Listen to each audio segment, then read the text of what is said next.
Okay, I'm Dr. Rebecca Harris. I teach in the psychology department here, and I typically teach on social psychology and biological psychology.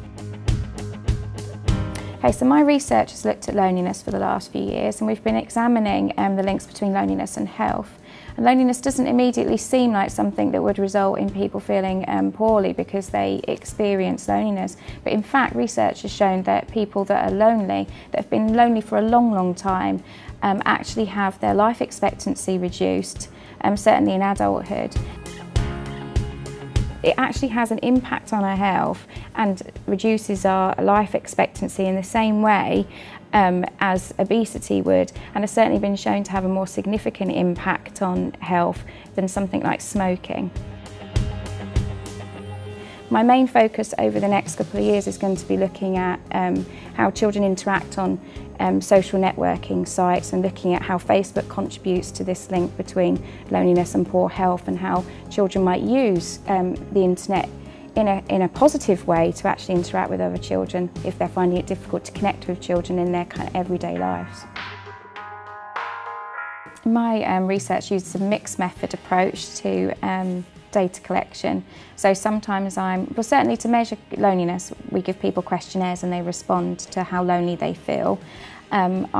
So on one day I might be taking saliva samples off people to measure their stress response. On another day I might be wiring them up to a machine to measure their blood pressure. On another day I might be having a conversation with them to interview them.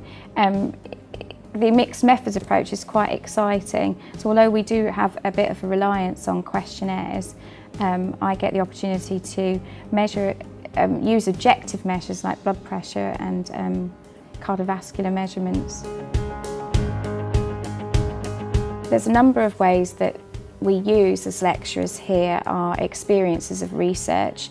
Our teaching is research informed, so when we're teaching we can sometimes use examples of our research or other research that members of staff are doing in the department. And obviously we teach in areas that are close to our research areas. So I teach in social psychology and I teach in biological psychology.